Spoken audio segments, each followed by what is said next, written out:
Assalamualaikum warahmatullahi wabarakatuh. Selamat pagi semua. Salam sehat untuk kita semua ya. Ya, pada kesempatan kali ini saya akan menjelaskan video pembelajaran geografi dengan materi interaksi keruangan desa dan kota. Dan pada hari ini konsen materi kita atau submateri kita yaitu tentang struktur keruangan serta perkembangan desa dan kota. Oke, jadi tolong diperhatikan dari awal sampai akhir supaya tidak ketinggalan materi-materinya, penjelasan-penjelasannya, dan nanti juga akan ada tugas-tugas yang akan di-share juga di Google Classroom. Oke, silakan menyaksikan ya.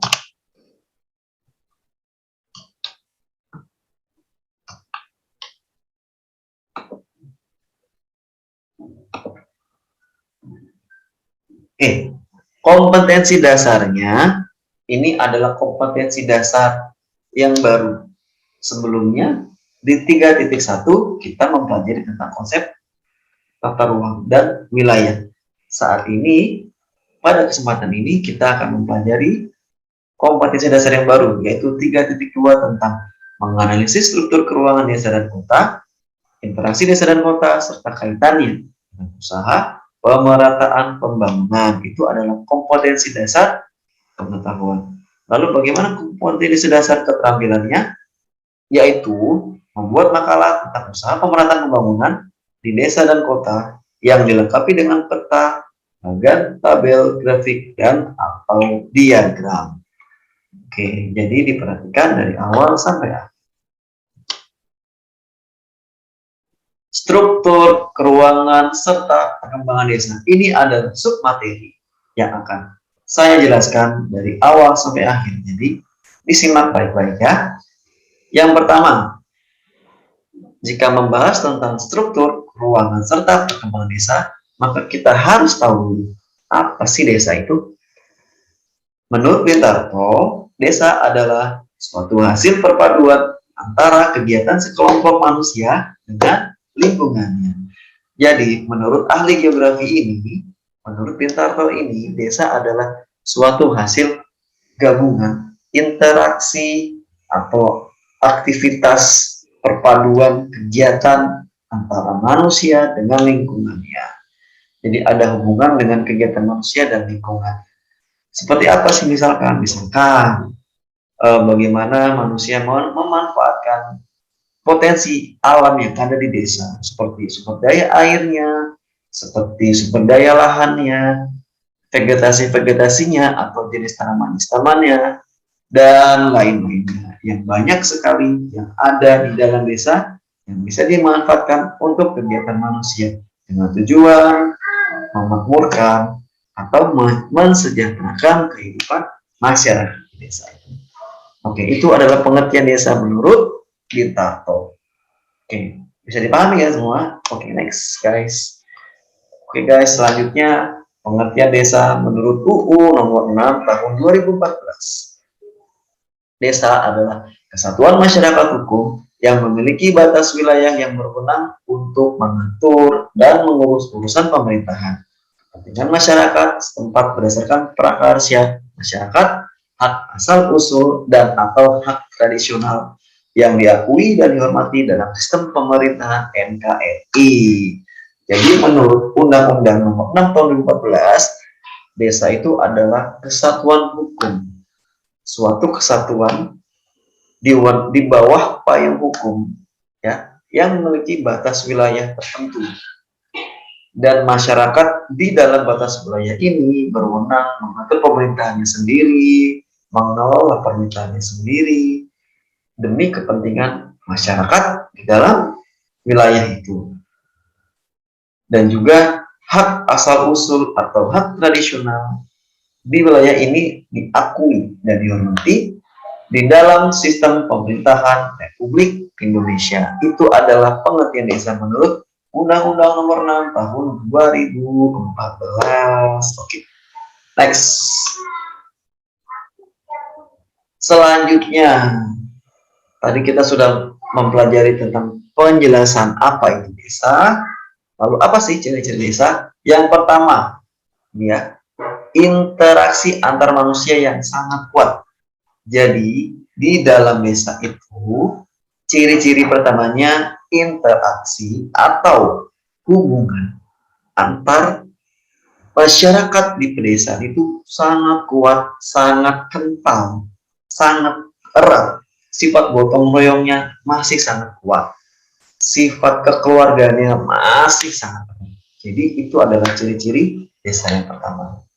Yang kedua, memiliki pertalian perasaan yang sama tentang kesukaan dan perasaan. Karena eratnya pertalian kekeluargaan, karena eratnya pertalian persaudaraan di dalam desa itu, maka masyarakat desa itu pun cenderung memiliki perasaan yang sama tentang sesuatu. Yang ketiga, keluarga di desa-desa merupakan satu unit sosial dan unit kerja. Oke, jadi di dalam struktur masyarakat pedesaan ini, keluarga-keluarga yang ada di dalam masyarakat pedesaan ini merupakan suatu keluarga besar.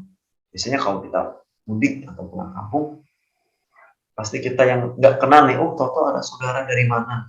Oh ini masih saudara lagi. Kita berkunjung ke tetangga, oh ini masih saudara lagi. Itu adalah tatanan keluarga di desa yang kebanyakan adalah sebuah struktur keluarga besar di dalam pedesaan itu. Maka dari itu, unit sosialnya sangat kuat, kekeluargaannya di dalam unit sosialnya sangat kuat, dan unit kerjanya atau struktur pekerjaannya, rekan-rekan kerjanya itu dari saudara-saudara mereka sendiri. Misalkan membajak sawah bersama-sama atau berjualan di pasar itu masih keluarga dan lain-lain. Itu adalah ciri-ciri yang ketiga. Ciri-ciri yang keempat, sebagian besar mata pencarian penduduknya itu bersifat agraris.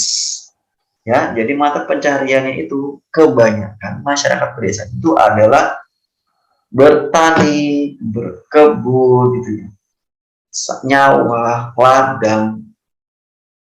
Itu sifatnya sangat-sangat agraris. Jadi ketergantungannya dengan alam itu sangat besar. Itu salah satu ciri masyarakat desa. Tentang mata pencariannya. Agraris itu tadi yang sudah saya sebutkan, ya, bertani, apalagi tadi berkebun, sawah, ladang, dan lain-lain. Namun contoh ciri-ciri desa yang kelima adalah kontrol sosial didasarkan pada hukum informal.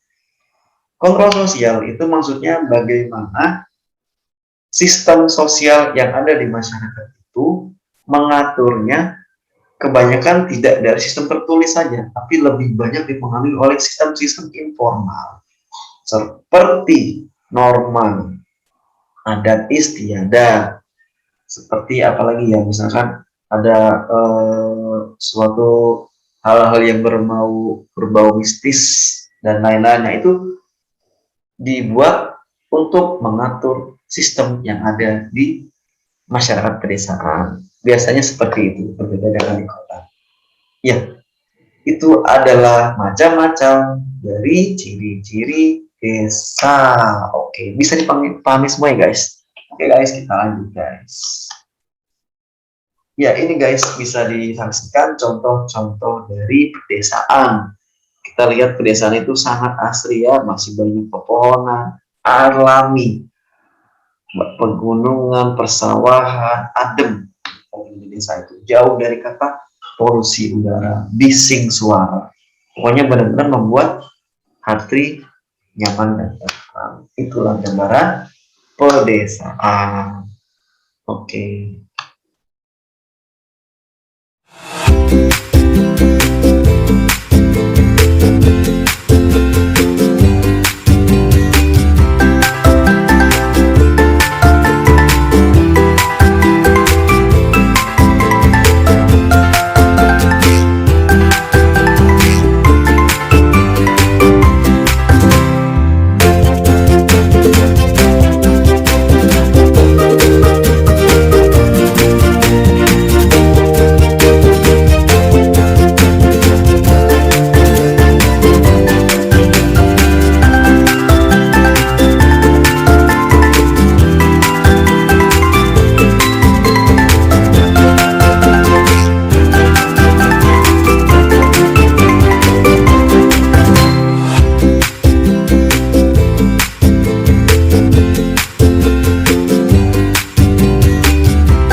barusan adalah video tentang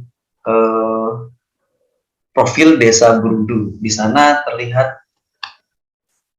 selain dari indahnya alam di pedesaan, juga bagaimana aktivitas manusia atau masyarakat pedesaan yang di sana bisa memanfaatkan potensi-potensi yang ada di dalam desa.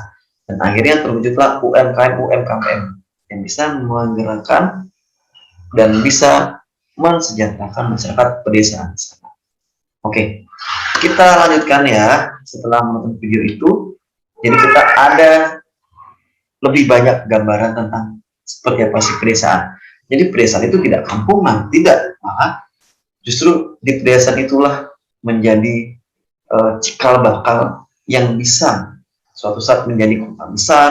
Bahkan jika tidak ada pedesaan, kota itu tidak akan bisa berdiri sendiri. Karena kota itu membutuhkan bahan pangan, sayur-sayuran, nasi, beras, buah-buahan, itu semua dari desa, nggak ada di kota. Tenaga kerjanya pun kebanyakan banyak yang dari desa, yang urbanisasi ke kota. Jadi kita tidak bisa meremehkan suatu pedesaan. Oke, itu nilai yang kita bisa ambil. Oke, selanjutnya unsur-unsur desa. Kita harus tahu ya. Menurut Bintarto, terdapat unsur-unsur desa. Terdapat 3 unsur desa. Yang pertama adalah daerah, yang kedua penduduk, yang ketiga adalah tata kehidupan. Yang pertama, daerah. Daerah itu meliputi aspek wilayah,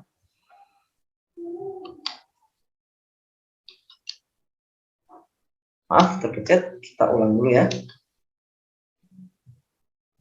Daerah itu yang meliputi aspek lokasi, luas, dan batas wilayah.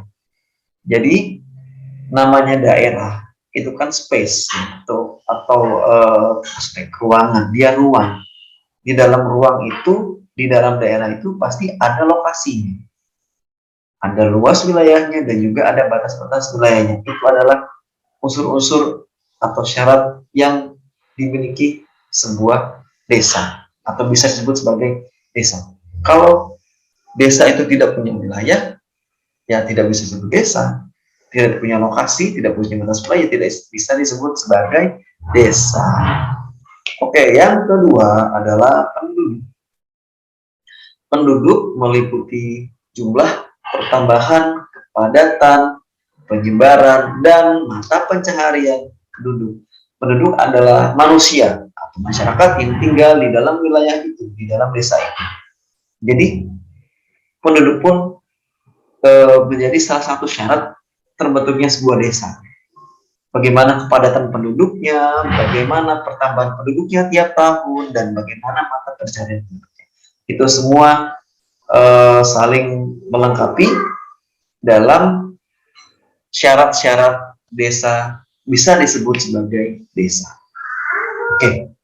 Yang ketiga, tata kehidupan meliputi pola tata pergaulan dan ikatan-ikatan pergaulan antar warga desa sebagai usaha untuk mempertahankan dan meningkatkan kesejahteraan usaha penduduk, untuk meningkatkan dan meningkatkan kesejahteraan masyarakat penduduk.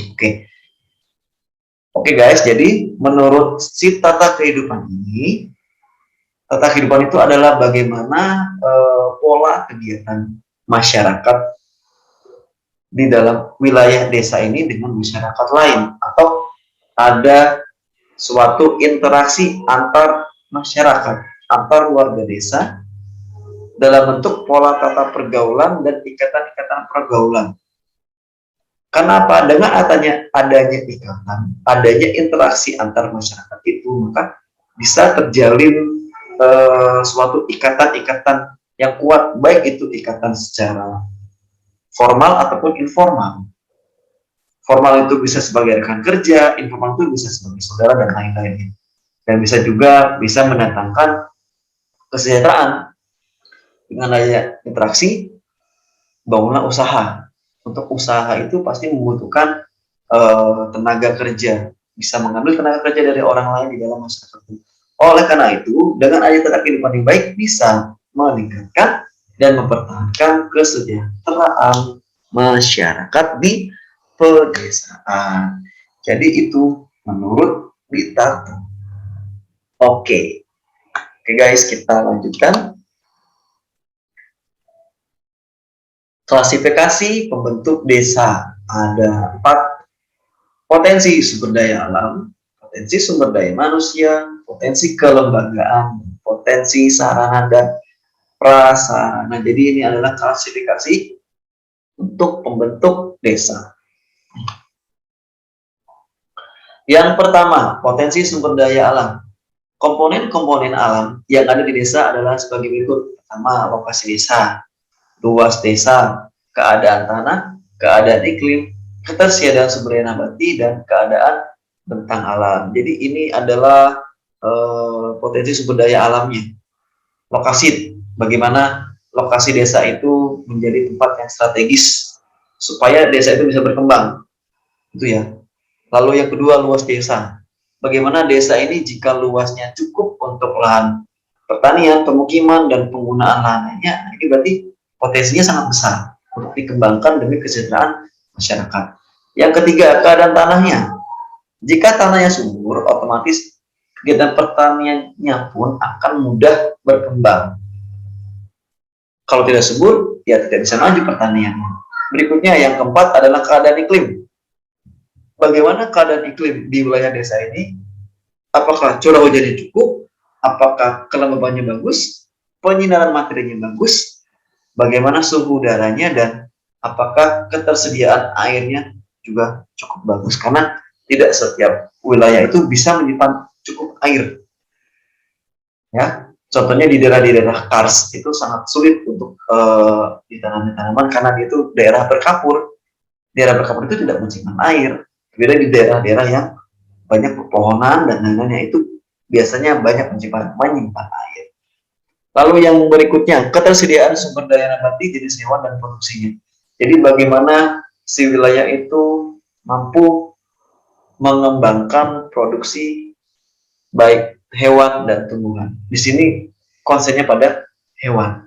Bagaimana usaha-usaha peternakannya, ayam, kambing, sapi, dan lain-lainnya. Di sini sebagai salah satu tolak ukur potensi sumber daya alam yang bisa dikembangkan. Yang terakhir adalah keadaan bentang alam. Bagaimana bentang alam itu mempunyai hubungan erat dengan kesetaraan penduduk serta memberi ciri pada bentuk ruang gerak manusia. Nah, bentang alam yang mudah berkembang itu adalah bentang alam yang aksesnya itu gampang. Bentang alam itu reliefnya, bagaimana reliefnya atau topografinya atau bagaimana keadaan ketinggian tempatnya. Semakin terjal, semakin susah aksesnya, maka semakin sulit untuk berkembang potensi si desa ini. Tapi jika dia ada di dataran rendah, mudah aksesnya dan lain-lainnya untuk ruang gerak manusia, maka akan lebih cepat berkembang. Ya, jadi itu menurut potensi sumber daya alam. Oke, next. Ada lagi potensi sumber daya manusia. Nah, ini berkaitan dengan tingkat pendidikan. Ya, jika tingkat pendidikan masyarakat di dalam wilayah pedesaan tinggi, maka berkembangnya desa itu akan cepat. Itu. Jadi bagaimana desa itu bisa meningkatkan SDM-nya, ya. Jadi SDM-nya itu bagaimana mungkin bisa dipertahankan oleh desa untuk mengembangkan desa dari berbagai sektor. Bisa dari sektor pertanian, banyak lulusan-lulusan dari ITB, bisa di sektor pariwisata, lulusan-lulusan pariwisata juga banyak.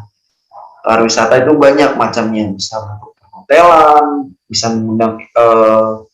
mengundang para ahli untuk mendesain hotelnya atau para ahli chef terkenalnya dan lain-lain. Jadi banyak sekali potensi sumber daya manusia yang bisa digunakan untuk mengembangkan desa. Jadi tidak hanya di kota ya. Selanjutnya ada potensi kelembagaan. Jadi menurut data sumber daya kelembagaan diperlukan untuk menganalisis potensi desa. Itu tertuang dalam Peraturan Menteri Dalam Negeri Nomor 12 Tahun 2007 meliputi pertama, Lembaga Pembinaan Desa dan Kelurahan, kedua, Lembaga Kemasyarakatan Desa dan Kelurahan, ketiga, Lembaga Sosial Kemasyarakatan, 4. Organisasi profesi. 5. Partai politik. 6. Lembaga perekonomian. 7. Lembaga pendidikan. 8. Lembaga adat. Dan 9. Lembaga keamanan dan ketertiban. Jadi, supaya desa ini potensinya bisa muncul, perlu ada lembaga-lembaga yang bisa menjaga, mengatur, dan mengelola ini semua. Dari tingkat paling tinggi sampai tingkat paling rendah. Semua harus bersinergi demi kemakmuran masyarakat pedesaan, demi berkembangnya desa. Oke, next. Potensi sarana dan prasarana. Nah, apa saja sih yang dibutuhkan untuk perkembangan desa? Bagaimana nanti ada potensi transportasi, informasi dan komunikasi, prasarana air bersih, prasarana dan kondisi irigasi, prasarana dan sarana pemerintahan, prasarana dan sarana lembaga masyarakatan, prasarana peribadatan, prasarana olahraga, kesehatan, pendidikan, sarana energi dan penerangan, sarana hiburan dan wisata, serta sarana kebersihan. Percaya deh, jika semua prasarana ini bisa dimanfaatkan semaksimal mungkin, bisa mendukung satu sama lain, bisa saling melengkapi, bisa saling bersinergi, maka akan mudah berkembang dengan cepat suatu desa itu. Dan dengan potensi-potensi lainnya, jika semua dikombinasikan, maka akan sangat terciptalah desa yang sangat ideal, yang bisa berkembang dan bisa maju desa itu. Oke, itu adalah potensi yang terakhir untuk klasifikasi desa. Selanjutnya kita masuk ke pola persebaran desa. Oke, kita menginjak di poin yang terakhir. Pola persebaran desa. Pola persebaran desa. Pola itu apa sih? Pola itu susunan. Susunan bentuk itu pola. Nah, bagaimana pola persebaran desa itu? Dipengaruhi oleh faktor geografis wilayahnya. Maksudnya apa? Jadi pola persebaran desa atau susunan desa itu dipengaruhi oleh geografis. Geografis itu berarti lingkungan sekitarnya. Bagaimana desa itu bisa berkembang sesuai dengan tempatnya. Apakah nanti ada yang menyebar, ada yang merusak, ada yang mengelilingi fasilitas tertentu, ada yang mencari sumber air, sumber mata air, ada yang di sekitar tanah yang subur, ada yang di sepanjang jalan, ada yang di sepanjang pantai, dan lain-lain. Itu semua mengikuti geografis wilayahnya masing-masing. Dan terdapat 4 faktor geografis yang menentukan persebaran desa. Pertama, topografi, yang kedua iklim, 3 jenis tanah, 4 air. Kita bahas satu-satu guys. Oke guys, yang pertama tentang topografi. Topografi. Faktor pertama yaitu terkait dengan fisiografi seperti jauh dekat dengan jalan raya, sungai, rawa, pegunungan, pantai, dan kota. Menurut topografi ini, jadi topografi itu adalah bisa dikatakan dengan tentang ketinggian tempat. Nama lainnya adalah relief, itu ya, tentang alam tadi. Maksudnya apa di sini? Bagaimana jauh dekatnya dengan jalan raya, sungai, rawa, pegunungan, pantai, dan kota. Jadi topografi ini mengikuti bagaimana jalan raya, bentuk sungai, rawa, gunungan, dan seperti yang sudah saya bahas di sebelumnya. Yang kedua, iklim. Iklim bergantung pada ketinggian tempat. Oke, iklim itu kan unsurnya banyak, ada suhu, curah hujan, sinar matahari, kelembapan udara, angin. Nah, di sini maksudnya iklim ini adalah tentang ketinggian tempat. Bagaimana? Ketinggian tempat itu berarti berkaitan dengan suhu, ya. Suhu semakin tinggi tempat maka suhunya akan semakin dingin. Oke, dan faktor pola persebaran desa iklim ini menurutnya adalah bagaimana pola persebaran desa itu bergantung pada iklim yang ada di daerah itu.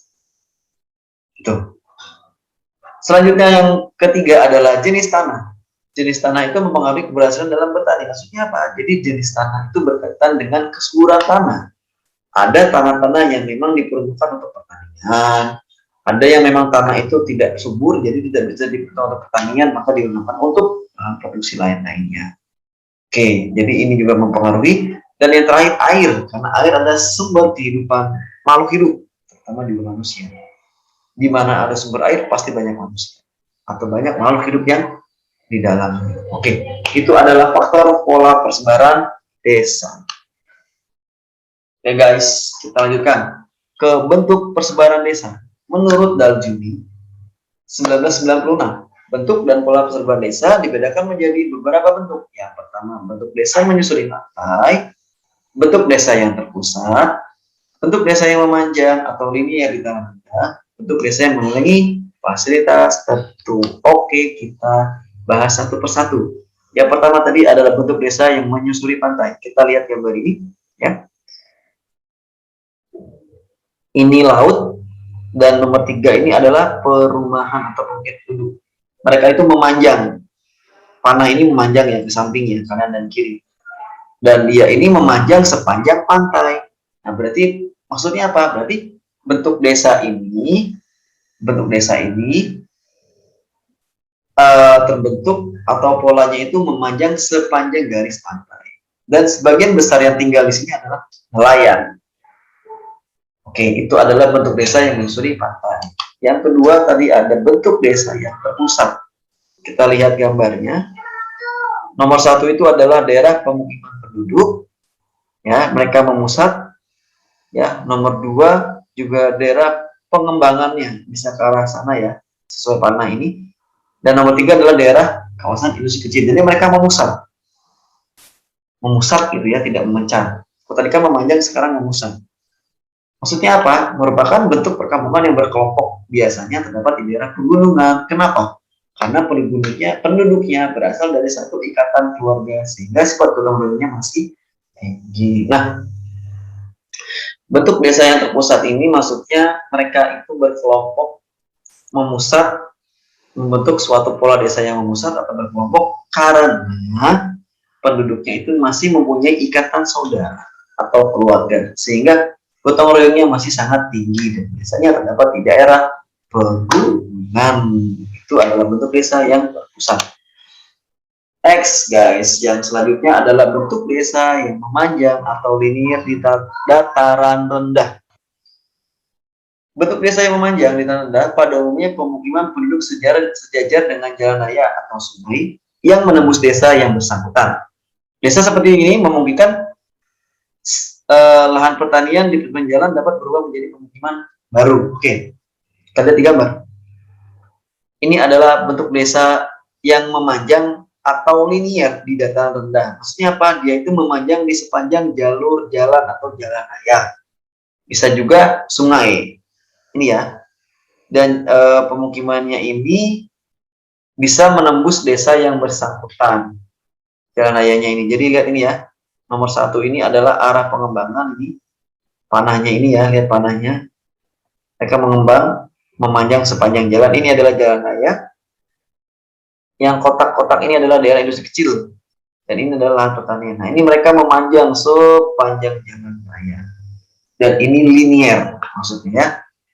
Jadi itu adalah bentuk yang ketiga. Lalu yang keempat, ada bentuk desa yang mengelilingi fasilitas tertentu. Bentuk desa ini biasanya terdapat di dataran rendah yang mengelilingi danau sebagai sumber air, fasilitas kesehatan, pendidikan, serta pusat pemerintahan. Arah pemekaran wilayahnya berkembang searah-arah, segala arah. Jadi bentuk desa yang mengelilingi fasilitas tertentu ini berarti yang dikelilingi adalah fasilitas-fasilitas yang memang sangat bermanfaat untuk masyarakat pedesaan. Misalkan mengelilingi danau. Kenapa mengelilingi danau? Pemukimannya karena sebagai sumber air. Lalu bisa lagi ada dekat puskesmas atau rumah sakit. Itu berarti ada fasilitas kesehatan. Misalkan mengelilingi sekolahan atau kampus dan lain-lain berarti fasilitas pendidikan serta fasilitas pemerintahan. Dan arah pengembangan wilayahnya itu ke segala arah. Tapi dia mengelilingi si fasilitas umum ini. Oke, ini adalah bentuk desa yang terakhir. Dan selanjutnya, setelah ada bentuk persebaran desa atau bentuk-bentuk desa, kita masuk ke pola persebaran desa. Jadi, selain bentuk desa, terdapat juga pola persebaran desa, yaitu memanjang jalan, memanjang sungai, dan sejajar dengan rel kereta api. Kita lihat gambarnya ya. Ini memanjang jalan, keterangannya, polanya. ada juga memanjang sungai, lalu ada juga memusat radial ini ya, ada di pegunungan tadi ya. Lalu ada juga yang tersebar, dan juga ada juga yang memanjang sepanjang pantai atau jalur kereta api. Oke.